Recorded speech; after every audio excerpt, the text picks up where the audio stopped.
Welcome to The Coalition. This is a talk show dedicated to discussing health, wellness, and inspiration. I'm your host, Dr. Shani Belgrave. Hello, everybody. Welcome to The Coalition. I'm your host, Dr. Shani Belgrave. I am a bariatric and minimally invasive surgeon in Atlanta, Georgia. You can learn more about me and get connected at www.drshanibelgrave.com. I am elated to welcome to the show today Dr. Brittany Thomas. Dr. Brittany Thomas is a nephrologist at Emory Midtown who joins the coalition right on time for Kidney Health Month to let us know what we should know about kidney health. Hello. Dr. Brittany Thomas, thank you so much for joining the coalition. Thank you for having me. It's nice to be here. Amazing. So can you please get us started by telling us a little bit about who you are and what you do? Okay. I'm a nephrologist, a board certified nephrologist. I currently work at Emory Midtown. I am an assistant professor. I am originally from Atlanta, born and raised, all of my education here, Georgia State, Morehouse School of Medicine, Emory training for residency, and nephrology fellowship. Outstanding. Well, thank you so much. So super excited for you to just kind of get started by letting us know, for those who may not know, what are the kidneys? They're organs, but what is their role? What do they do? Okay, so you have two kidneys, and they're located in your lower to mid back, I would say. And the function of the kidneys include cleaning your blood or filtering your blood.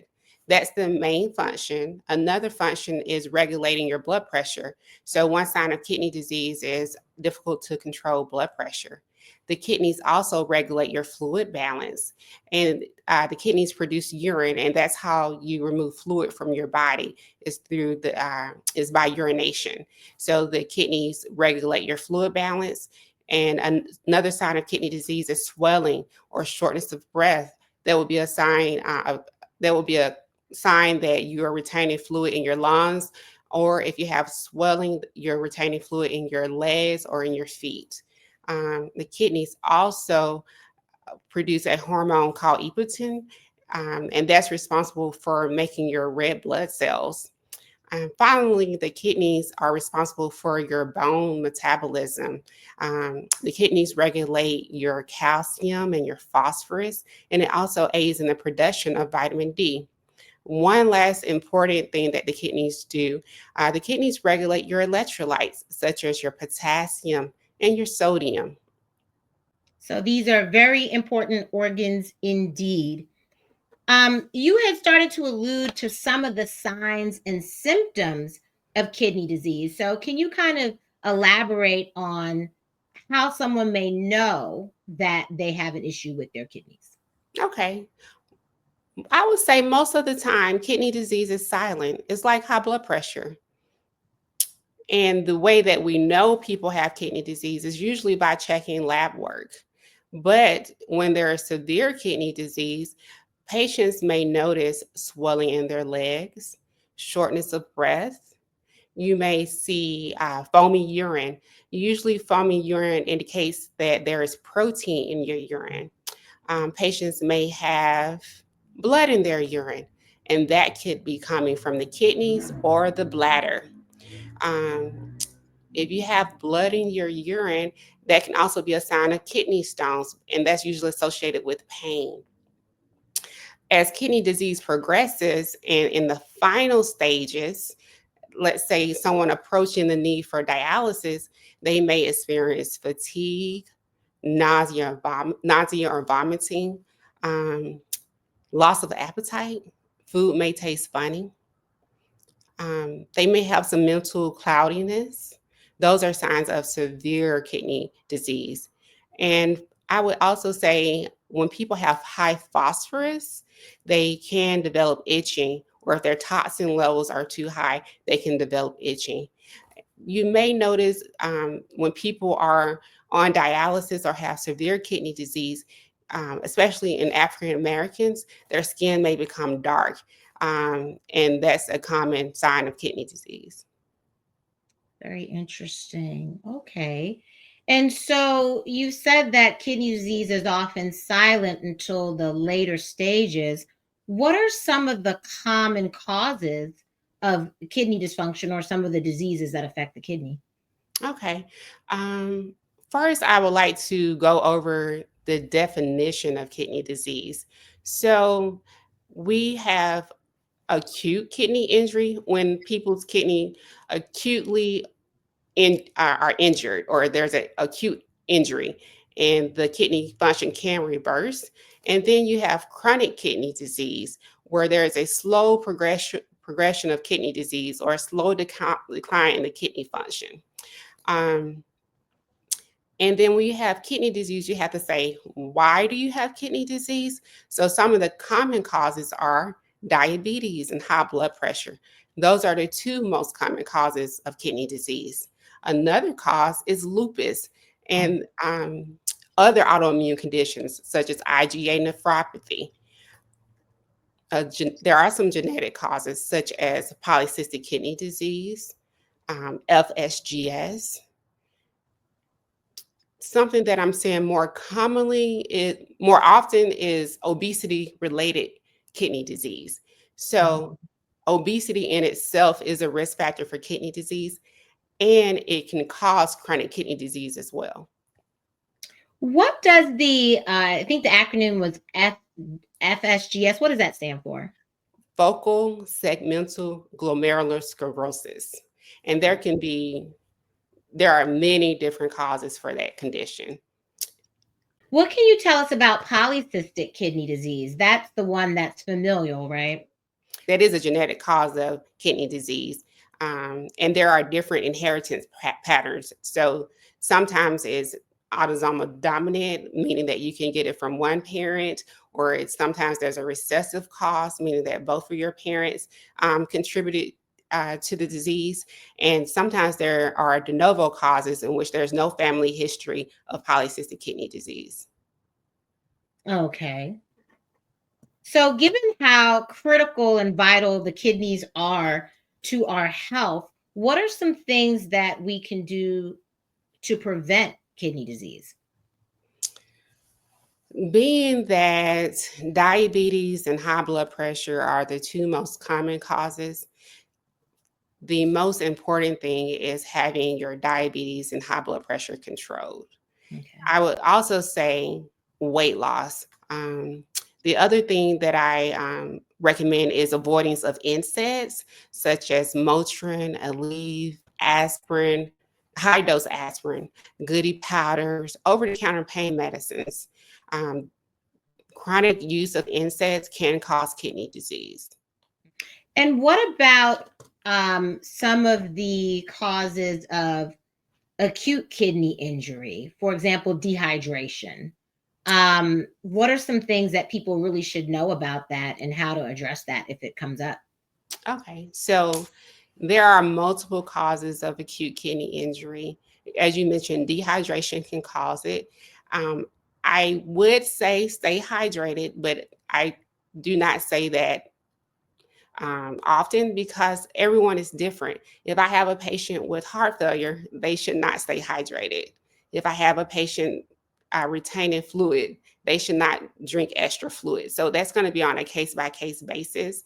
But some causes of acute kidney injury include dehydration, NSAIDs, contrast. When you go to the emergency room or when you go get a CT scan, and you are giving dye in your vein so that the doctors can see what they need to see on the imaging, that contrast dye can affect your kidneys. Many medications that we use to treat other conditions, such as cancer medications, can cause acute kidney injury. Also, the treatment of autoimmune conditions with biologics can cause acute kidney injury. So there are a list of things that can cause acute kidney injury. And the best thing that you can do is to know your kidney numbers. I look at three things when any patient comes into my office. Actually, four. One, I look at the blood pressure because that's so important. Two, I look at the creatinine. Look at your labs. Every time you get labs, you need to know your labs. The creatinine is very important. And I look at the eGFR. the estimated glomerular filtration rate. That's the rate that your kidneys are filtering. I use an analogy because patients don't really understand the creatinine or the eGFR. I use an analogy as a car going down the street. Your kidneys should be cleaning your blood very fast, normally at 100 miles an hour. And we call it kidney disease if it's less than 60 miles an hour. So if your kidneys are slower than 60 for greater than 3 months, you have chronic kidney disease. And you should ask your doctor why your kidneys are going slow. The Okay. last thing that I look at is the urine. This is very important. Your urine can tell me if you have kidney damage. So always look at your urine protein, your urine blood. Those are the two most important things that I look at. If you have blood or protein in your urine, very important, and those are signs of kidney damage. Good to know. The other thing that I was going to ask about, if you have a low GFR, Okay. at that point for more than 3 months, the next thing is to be referred to a nephrologist, correct? You should be referred to a nephrologist. So it's if you have a low GFR and or abnormalities in your urine or structural abnormalities of on your kidneys. Let's say someone had a kidney removed, but their GFR was still normal, they would still by definition have chronic kidney disease. If someone had a normal GFR and they had blood in their urine, that due to kidney disease, that would be a diagnosis of kidney disease as well. And so, what is the workup that you do to evaluate a patient if they have those abnormal numbers? So if you have abnormal creatinine, I do an extensive workup. It just depends on what the other findings are. If you have protein in your urine, that's a totally different algorithm than if you have blood in your urine. If you have high blood pressure at extreme ages, like less than 20 or greater than 60, I do a secondary workup to see why you have high blood pressure. So each problem comes with its own evaluation. Okay. And then what can you tell us about kidney stones? Can recurrence of kidney stones predispose patients to kidney disease? Yes. So kidney stones can cause kidney disease. When they are large enough, they can cause blockage, and you have to have procedures to unblock the the the obstruction. So sometimes you have to have shockwave therapy to get rid of this kidney stones. Sometimes you have to go in and take the kidney stones out, extract the kidney stones from the location that it's in. But if there is a blockage or an obstruction, that definitely causes kidney disease. Can cause chronic kidney disease or acute kidney injury. And sometimes when you have acute kidney injury, the kidneys do not recover to the original value. Okay. What should everyone know about end stage renal disease as it relates to dialysis? I would say, I think the most important thing about end stage renal disease is going to dialysis. You'd be surprised a lot of people don't go to dialysis. Um, and I think one of the things that isn't offered as frequently as it should be or isn't available as readily is a kidney transplant. And you don't have to be on dialysis to get a kidney transplant. We actually refer patients for a kidney transplant if their kidney function is less than 20% or 20 milliliters per minute.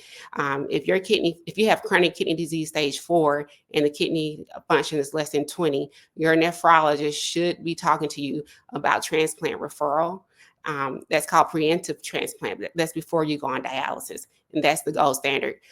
You actually have better outcomes if you have a transplant before you go on dialysis. So, in your experience, are many people on dialysis because a kidney transplant is just not readily available at that point? That could be one factor that people are on dialysis. A number of dialysis patients are not candidates for kidney transplant for various reasons: non-compliance, lack of social support, multiple comorbid conditions. They cannot tolerate a kidney transplant. and some patients don't want a kidney transplant.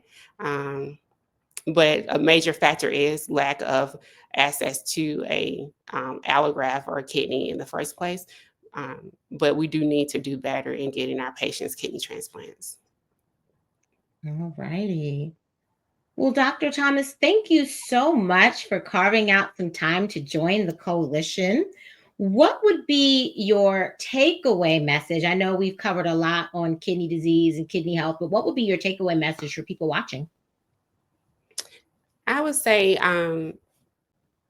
education, be informed, know your numbers, look at your labs, look at your family members' labs, go to the doctor with your parents, be their healthcare advocate. Those are the most important. No, if there is a red value on your labs, you need to know what that value is and why it's that way, and research it. Don't just take the doctor's word for it. Research it. Ask the doctor's question. That's what you're paying a doctor for. And I would also say prevention is very important. Take your blood pressure medicines, diabetic medicines, obesity, manage that, exercise, lose weight. All of these things can help prevent kidney disease. So I'm going to ask the nephrologist where the blood pressure should be, because a lot of people are walking around with high blood pressure. And I'm like, no, this is not an acceptable number. So I'm going to have the nephrologist say, really, what is an acceptable blood pressure? Acceptable blood pressure is less than 130/80. All right, there you have it. There you have it. Dr. Brittany Thomas, what is the best way for people watching that maybe need a nephrologist to reach out to you? I am at Emory Midtown Nephrology, 550 Peachtree Street. All righty. Thank you so much, Dr. Thomas, for joining the coalition. Hopefully you'll come back another time to share some more information. Thank you.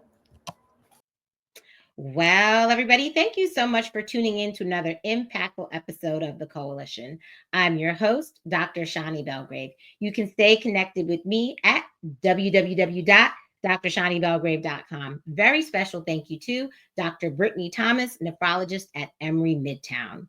Make sure you share this episode with at least one person to raise awareness for Kidney Health Month. Thanks for watching. I'll see y'all next time.